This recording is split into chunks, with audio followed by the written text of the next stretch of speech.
En un inicio tenía un prólogo bastante extenso sobre por qué la película de Anastasia de 1997, aunque falla estrepitosamente en el apartado histórico, se puede ver sin problema como una película de fantasía, pero después de sentarme para tratar de volver a verla, he tirado todo ese prólogo a la basura. No me pienso andar con rodeos. Si estás usando personajes históricos reales en un contexto histórico real y los estás escribiendo mal, no. Meterle un par de elementos fantásticos no te va a servir para esconderte detrás del "es fantasía", porque por muy triste que suene decir esto, la inmensa mayoría de la gente es ignorante y seguramente una película de Disney, o de Fox en este caso, pero me da igual porque Disney compró Fox hace 6 años, sea el único contacto con la historia que tengan. Por tanto, sí, las productoras tienen la responsabilidad de hacer que sus películas basadas en hechos reales sean históricamente fieles en la medida de lo posible. Y vamos a dejar algo claro. Una cosa es tomarse algunas libertades creativas para que la historia sea más amena para el espectador y otra cambiar la historia por completo. Hollywood tiende a hacer lo segundo y en ocasiones como esta se siente como un insulto a la inteligencia del espectador. He dicho que he tratado de volver a verla porque no pude pasar de los 10 primeros minutos. Y que nadie se atreva a decirme que soy muy quisquillosa porque esos 10 primeros minutos donde básicamente no aciertan con absolutamente nada de la historia de la Rusia y Nicolás II van a marcar el desarrollo del resto de la película. Realmente lo único que me gusta es la banda sonora, con mención especial a la canción de Once Upon a December, y es lo único que recomiendo. Id a escuchar las canciones y disfrutaréis de lo mejor que esta película tiene por ofrecer.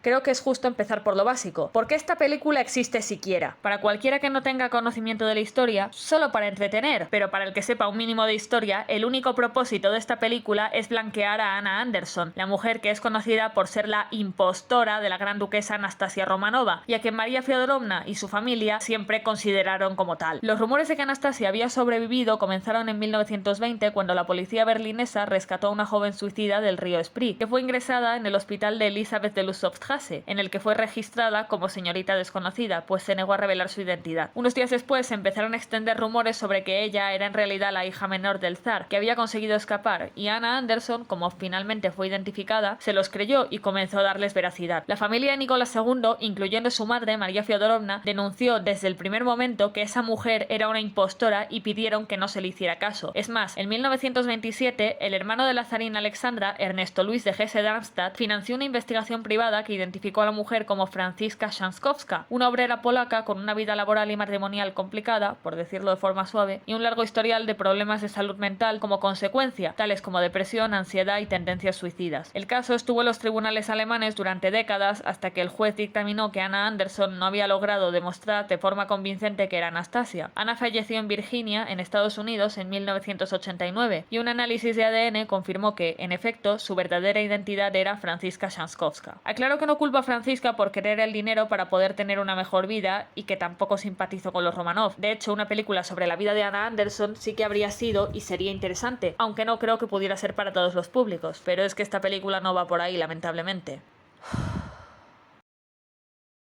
En los 10 primeros minutos nos pretenden vender que en diciembre de 1916 la Rusia de Nicolás II era un mundo encantado en el que todos los rusos, independientemente de su clase social, eran felices y vivían bien, aunque ellos mismos quedan desmentidos cuando el chef de las cocinas de palacio le dice a Dmitri que la fiesta es solo para la nobleza y que él, como es un sirviente, que se joda y que vuelva a trabajar. Y en el palacio de Catalina, del que ya hablaremos más adelante, pero que aquí te presentan como la residencia de la familia real, hay una gran fiesta celebrando los 300 años del reinado de la dinastía Romanov.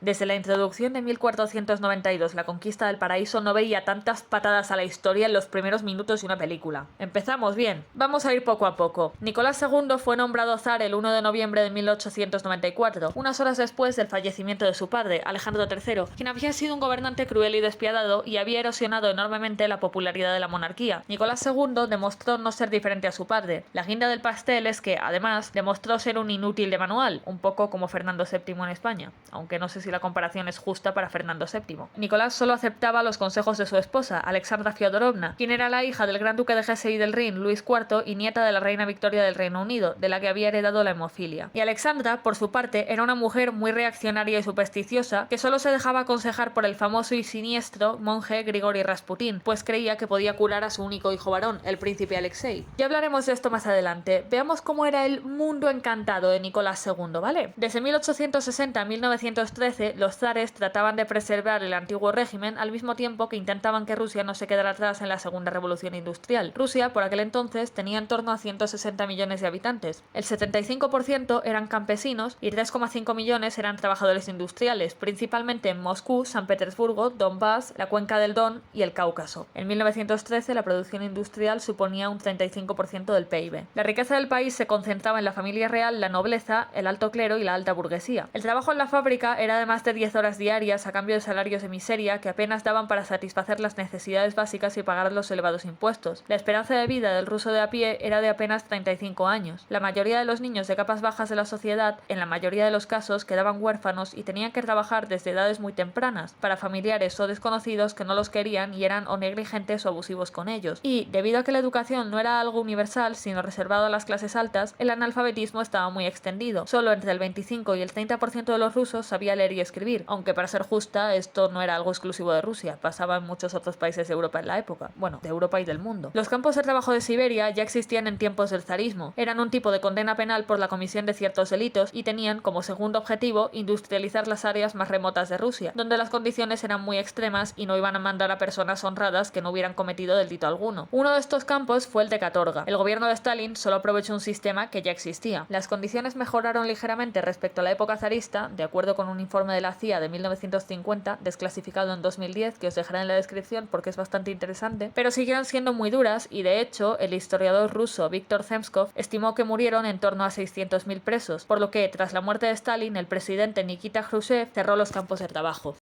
A eso hay que añadir que Nicolás II era un fanático cristiano ortodoxo y continuó con la política antijudía de su padre, siendo el más brutal de estos pogromos el de Odessa, en Nueva Rusia, en octubre de 1905, en el que fueron asesinadas 2.500 personas. La ceremonia de coronación de Nicolás II, el 30 de mayo de 1896, fue un preludio de lo que Rusia podía esperar de él. Se extendió el rumor de que el nuevo zar iba a hacer un reparto de alimentos en Jodinka, una localidad cercana a Moscú. No hacía mucho que Rusia había sufrido una de las peores hambrunas de su historia y Alejandro III había tenido una gestión nefasta de la misma, y al escuchar este rumor la gente corrió para recibir su parte. Sin embargo, lo que ocurrió fue que la Guardia Real se puso a repartir tiros, asustando a la multitud y provocando una avalancha humana en la que murieron 1.389 personas, y entre 1.200 y 20.000 resultaron heridas. Un año después, Nicolás II aprobó un decreto por el cual se reducía la jornada laboral a 11 horas y media diarias y a 10 horas los sábados. Una buena medida, pero insuficiente para mejorar las condiciones de vida y del trabajo del pueblo ruso. El 8 de febrero de 1904,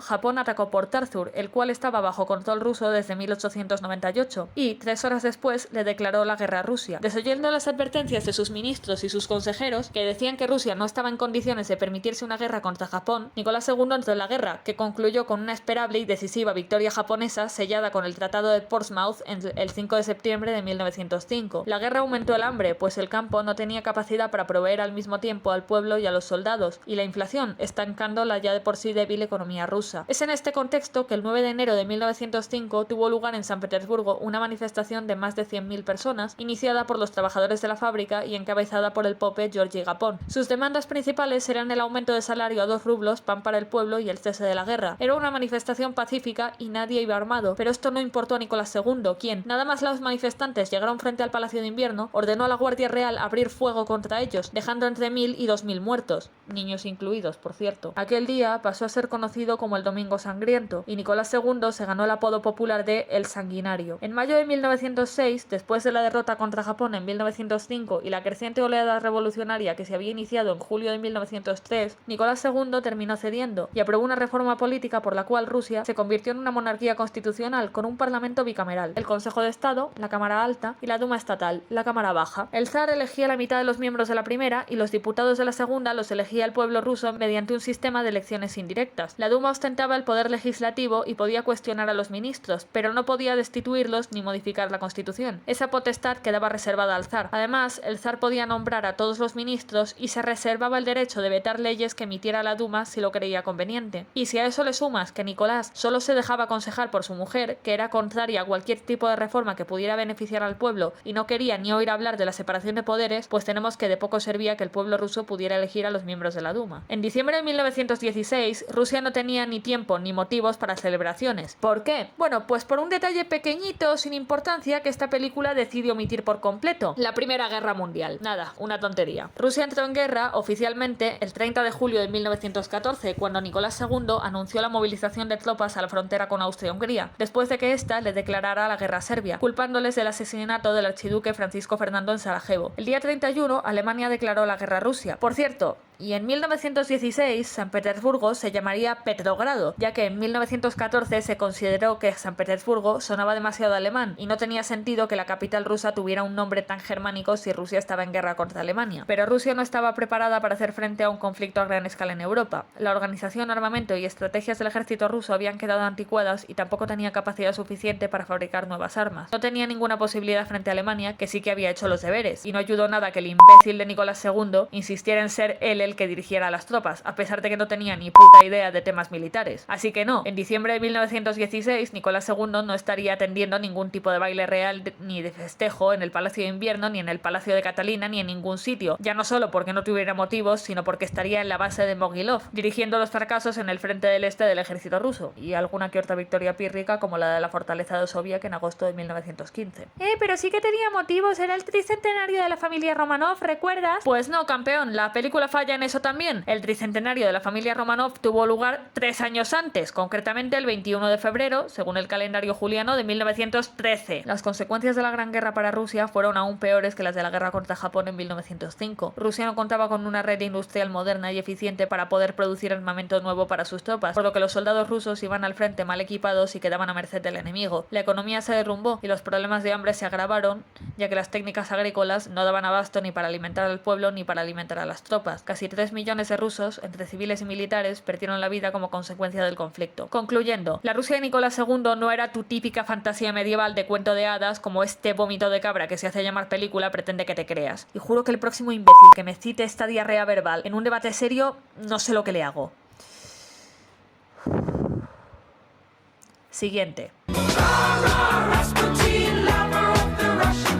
Según el mono fumado que ha escrito este guión, Nicolás II echó a Rasputín de la corte porque supuestamente le había traicionado, algo que nos dicen en vez de mostrarnos, porque se ve que muéstralo, no lo digas, no es una regla que las manzanas podridas que escribieron esta bazofia tuvieran en mente. Y después de que Nicolás II en Exposiciones nos cuente esto, Rasputín le maldice a él y a su familia, y la maldición es la Revolución Rusa de 1917. Y no os preocupéis que voy a hablar de esta gilipollez más adelante. Por ahora hablemos de Rasputín. Rasputín era una especie de celebridad de la época, que despertaba odios y pasiones por igual en la sociedad rusa. Había rumores que decían que, pese a haberse metido en un monasterio y haberse casado y tener 2 hijos, seguía siendo alcohólico y mujeriego. Otros, en cambio, decían que podía hacer milagros, que curaba a personas de enfermedades mortales y llegaban incluso a equipararte con Jesucristo. Fueron estos últimos los que hicieron que Alexandra se interesara por él para que sanara a Alexei. Y no se sabe cómo, pero el caso es que Rasputín era capaz de sanar las heridas del pequeño hijo varón del zar y conseguía que dejara de llorar. Por esto es por lo que Nicolás II decidió mantener a Rasputín en palacio, lo que terminó dañando aún más la reputación de la familia real. Dado que el motivo real por el cual Rasputín fue mantenido en la corte no se explicó, muchos rusos no entendieron por qué el zar permitía que alguien como Rasputín viviera en palacio. Sería como si, pongo por caso, Pedro Sánchez invitase a vivir a Julio Iglesias a la Moncloa. Y comenzó el chisme. Como Alexandra pasaba tanto tiempo en el palacio con el monje, empezó a correr el rumor de que ambos mantenían una relación sentimental, e incluso que Rasputín se había trajinado a alguna de las grandes duquesas. Sí, muy turbio todo. Por su parte, Rasputín nunca traicionó a Nicolás y Alexandra, básicamente porque a él lo que le iba era el poder y no iba a morder la mano que le daba de comer. A la nobleza rusa, y más a los directamente relacionados con la familia de Nicolás, como su propia madre, María Fiodorovna, no les hacía ninguna gracia que el monje pasara tanto tiempo en el palacio, y menos que tuviera tanta influencia sobre el zar y su mujer. De hecho, le pidieron varias veces que lo echara del palacio, pero Nicolás II hizo caso omiso. Y no, evidentemente, Anastasia no fue la que acabó con la vida de Rasputín en un puente sobre el río Sena, en París, pisando un frasco en el que estaban contenidos los poderes que unos demonios del más allá le habían dado para acabar con los Romanov. Creo que aquí cualquiera entiende que eso es fantasía, ¿verdad? Rasputín fue asesinado en el Palacio Moika, la residencia de la familia Yusupov, el 30 de diciembre de 1916, y sus asesinos fueron el conde Félix Yusupov, el político nacionalista Vladimir Puriskevich y el gran duque Demetrio Pavlovich. En primer lugar, le ofrecieron una copa de vino envenenada. Cuando esto falló, le pegaron 2 tiros por la espalda, le golpearon con unas cadenas y finalmente lo arrojaron al río Neva. Y a pesar de todo eso, cuando se realizó la autopsia, se determinó que había muerto congelado. encarcelado. Así que digamos que sí, Rasputín era un hombre muy siniestro. El motivo de su asesinato fue que los responsables consideraban que la influencia de Rasputín era la causa de los males de Rusia, incluyendo los fracasos en la guerra, por lo que pensaron que quitándole de en medio a Rusia le iría mejor. La noticia de su muerte entristeció mucho a Nicolás y Alexandra, sobre todo a la zarina, ya no solo porque no tendría a quien sanar a su hijo, sino porque encontró una carta que había dejado escrita Rasputín en la que decía que si él sufría una muerte violenta a manos de miembros de la familia real o allegados, Nicolás y su familia sufrirían el mismo destino. Vamos ahora con el que es sin duda el segundo mayor crimen de esta película, la representación de la gran duquesa Anastasia Romanova. Sí, la he llamado Anastasia Romanova porque en Rusia los apellidos cambian de género en función de si la persona es hombre o mujer. Y no era una princesa, era una gran duquesa, aunque esto es un fallo que Disney comete muy a menudo y con el que incluso hicieron coña en la película de Vaiana en 2016, así que tampoco me voy a poner muy quisquillosa con esto. Pero es que esos son detalles menores cuando miramos cómo fue la vida de Anastasia de verdad. Para empezar, Anastasia nació el 18 de junio de 1901 y por tanto, en 1917 tenía 16 años y 10 años después 26, por lo que Anastasia tendría que ser perfectamente capaz de recordar quiénes eran sus padres, sus hermanos y su abuela. Pero es que, aunque trataras de mantener la trama de la amnesia justificándola de otra manera, como que ella se diera un golpe que le hiciera perder la memoria, seguiría sin tener sentido que Anastasia quisiera volver con su familia nada más lo recordara, porque Anastasia era una hija no deseada y tuvo una relación muy tensa con el resto de su familia, sobre todo con sus padres. ¿Y por qué era una hija no deseada?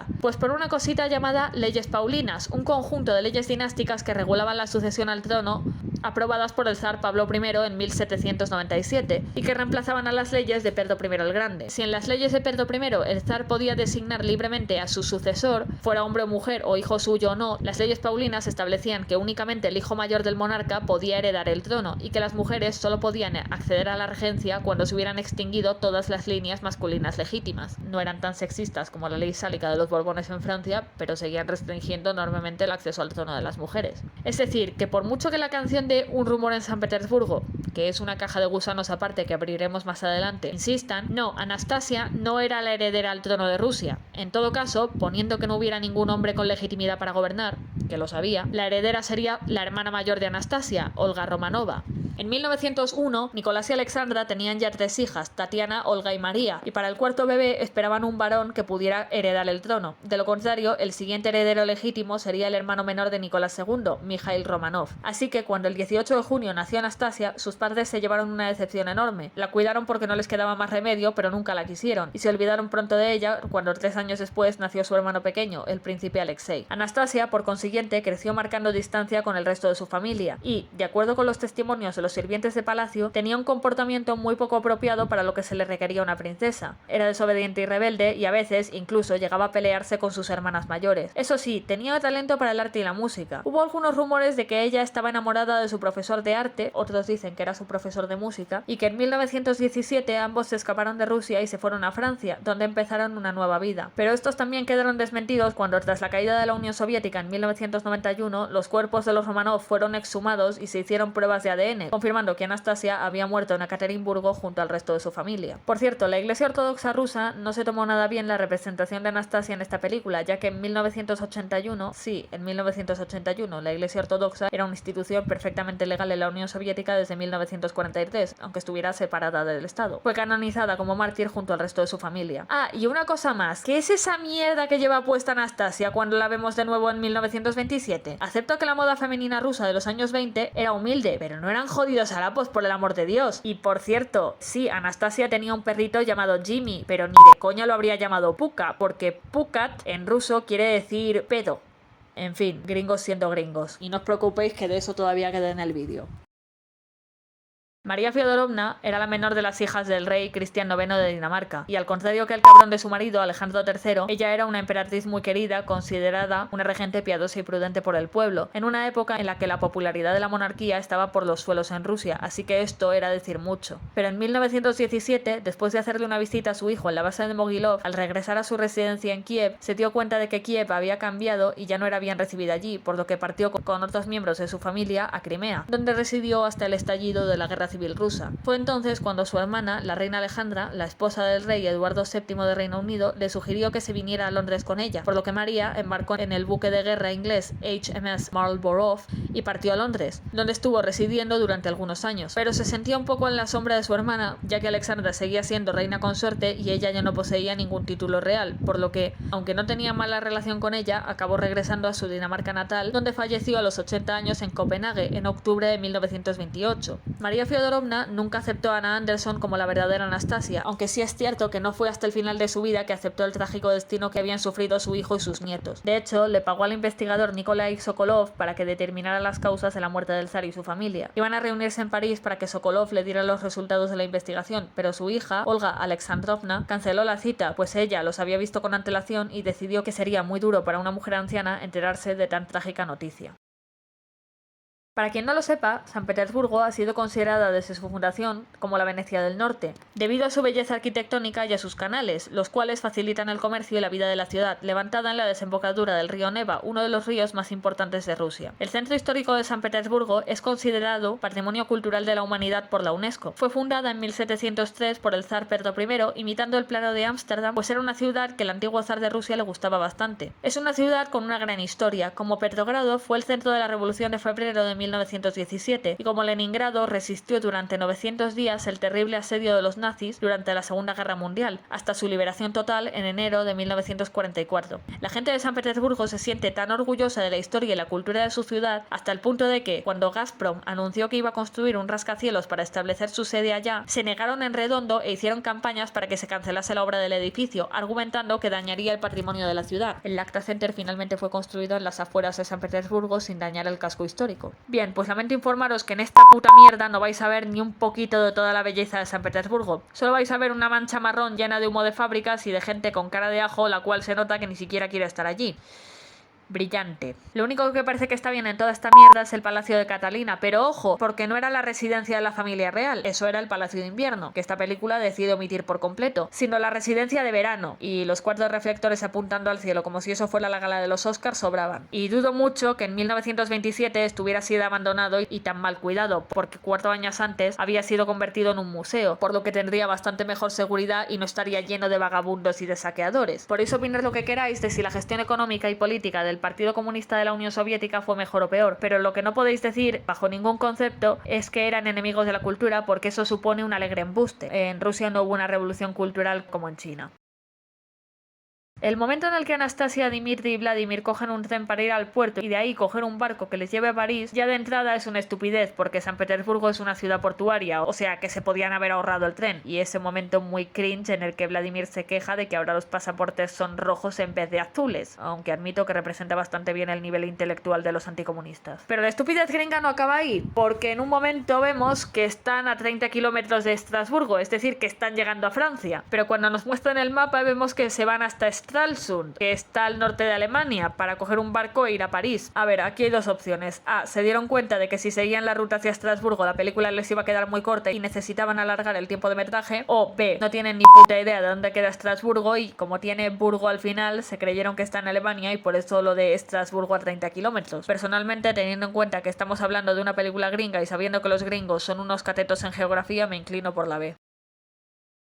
Vamos a recapitular cómo fue la historia según esta película. La Revolución Rusa fue una maldición del malvado Rasputín porque quería vengarse de Nicolás II y de su familia por haberle echado del palacio. Recordar que para los monos fumados que han escrito este guión, Nicolás II fue el mejor gobernante que Rusia ha tenido nunca y no el payaso incompetente que solo se dejaba aconsejar por la tonta de su mujer, que en realidad fue. Así que no había motivos reales para que el pueblo ruso se alzase en revolución contra la monarquía, ya que no existían ni el hambre, ni las promesas de reformas políticas incumplidas, ni la represión contra los trabajadores de las fábricas, ni el antisemitismo, ni el estancamiento económico, ni los fracasos en el frente de la Primera Guerra Mundial. Porque la vida real fue todo eso lo que terminó detonando la Revolución Rusa de febrero de 1917. El hartazgo de la guerra, el hambre, el deterioro de la economía, la ineptitud y la corrupción de la clase política y las élites económicas y la incompetencia de Nicolás II para gestionar y solucionar los problemas de Rusia. Por lo que el 8 de marzo, 23 de febrero según el calendario juliano, usado en Rusia entonces, de 1917 las mujeres rusas de las fábricas de Petrogrado tomaron las calles, exigiendo mejoras mejoras en sus condiciones laborales, pan para el pueblo y el fin de la guerra. A ellas se fueron sumando más personas y las manifestaciones empezaron a pedir también la renuncia de Nicolás II. Las manifestaciones se convirtieron en enfrentamientos con la policía, que pronto perdió el control de la situación. El gobierno mandó al ejército, pero no sirvió de mucho. Algunos soldados se sumaron a los manifestantes, hartos de sus malas condiciones y de ver cómo a sus compañeros los enviaban a morir bajo el fuego alemán. Se formaron barricadas y en pocos días Petrogrado se sumió en el caos absoluto. Alrededor de 130 personas perdieron la vida en los enfrentamientos. El presidente de la Duma estatal, Mikhail Rodzianko, le escribió un telegrama urgente a Nicolás II, que seguía en Mogilov, informándole de lo que estaba sucediendo. La situación es grave, la capital está en estado de anarquía, el gobierno está paralizado, el transporte de alimentos y combustible está completamente interrumpido, el descontento general está aumentando, no hay tiempo que perder. Nicolás regresó a Petrogrado unos días después de este mensaje y, después de hablar con sus generales y admitir que había perdido por completo el control de la situación, terminó abdicando el 16 de marzo. Como su hijo Alexei era demasiado joven para heredar el trono, tenía 13 años en aquel entonces, y su hermano Mikhail Alexandrovich, viendo el panorama, dijo que ni de coña se ponía a gobernar, el largo reinado de los Romanov en Rusia llegó a su fin. Tras la abdicación, se constituyó un gobierno provisional encabezado por el Partido Social Revolucionario de Alexander Kerensky. El gobierno provisional de Kerensky se demostró profundamente ineficiente y corrupto e incapaz de satisfacer las demandas del pueblo ruso y frecuentemente tenía encontronazos con el Soviet de Petrogrado, con el que en teoría tenía que coordinarse. Además, Kerensky no retiró a Rusia de la Primera Guerra Mundial, debía pensar que todavía le podía ganar a Alemania. El gobierno provisional llegó a su fin cuando el revolucionario ruso Vladimir Lenin dijo que hasta aquí habían llegado y el 24 de octubre, 7 de noviembre de 1917, se produjo la toma del Palacio de Invierno por parte de los bolcheviques, la cual, al contrario de lo que mucha gente cree, fue bastante pacífica, ya que a. los zares hacía meses que no estaban allí y por tanto no se tenían que pelear con los guardias, y b. porque realmente el gobierno de Kerensky tenía una popularidad tan por los suelos que la mayoría de los rusos querían que terminara de una vez. El 10 de julio de 1918 se fundó la República Socialista Federativa Soviética de Rusia.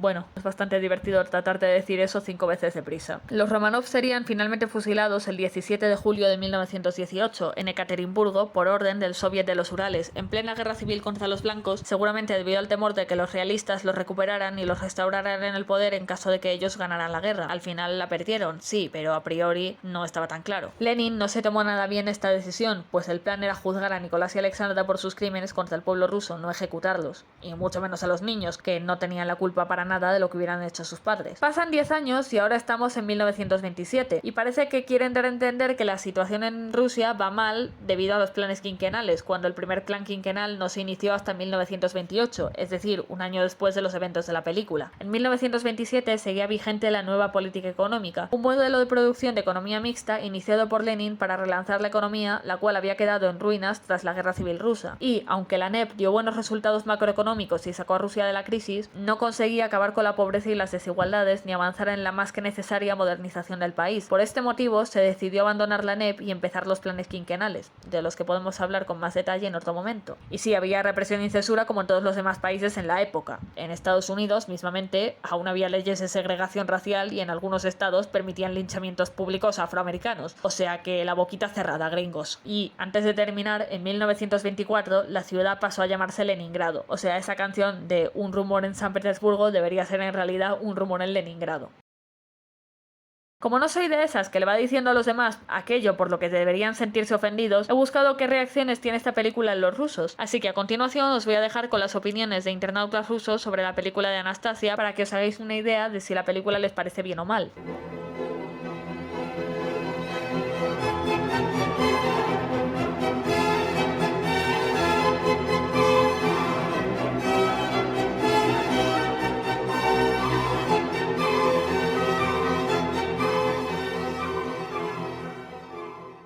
La opinión más generalizada es que se puede disfrutar como una película de fantasía, pero falla muchísimo en el apartado histórico, que en general va en la línea de las críticas que recibió la película en el año de su estreno. En el apartado en el que hablé de Anastasia mencioné que la Iglesia Ortodoxa no se tomó bien la representación de la Gran Duquesa, y entre los creyentes parece que comparten esta idea, además de añadir que tampoco les gusta lo que hicieron con Rasputín. Algunos consideran que es un alivio ver una película con personajes rusos que sean gentiles y no unos villanos borrachos, y otros apuntan a que aún tiene demasiados estereotipos negativos sobre su país. Mi vídeo realmente no va orientado a los rusos, porque yo no soy nadie para decirles cómo se tienen que sentir sobre una película sobre Rusia. Soy española, no rusa. Sino a los imbéciles occidentaloides que se creen expertos en historia y cultura de Rusia porque alguna vez vieron esta película.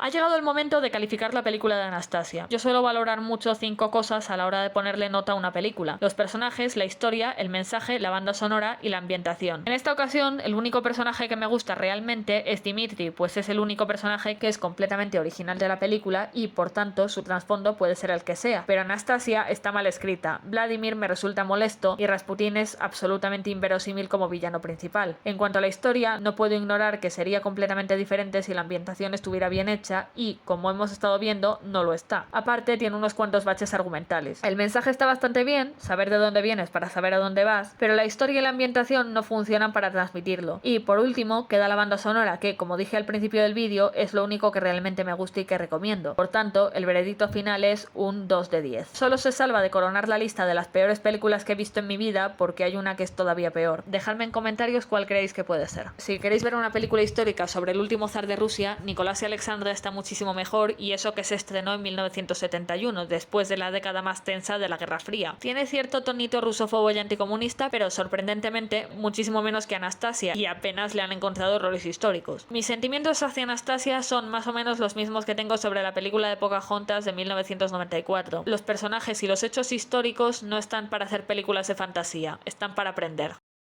En fin, yo lo dejo aquí. Si os ha gustado, dadle me gusta, suscribiros para más análisis, comentarios y quejas de películas, libros y eventos históricos, dejadme un comentario que me encantaría saber vuestra opinión sobre este tema, y sin más, me despido. Nos vemos en el próximo vídeo.